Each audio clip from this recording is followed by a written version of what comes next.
How to replace a 2023 Ford Maverick 3-button flip key remote battery.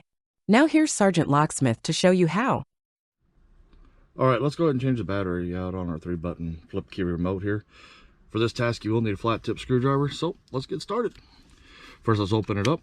After you open it up, you'll notice where the key sits in here, the back side of the remote. This doesn't have the Ford emblem, yours will, hopefully.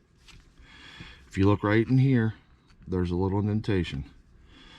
Push that and you should twist a little and she'll pop out. Once she does that, lift it open. You'll notice right here, the battery needs to be pushed that way, so let's go ahead and push it and lift up. Battery came out. It's a CR2032 battery. Now when you reinstall it, positive side up, put it towards that lip again, push in, push down, take your backing on there, and there you go, you did it. Thanks again for watching. Leave a comment down below, give us a thumbs up if we helped you. Have a good day.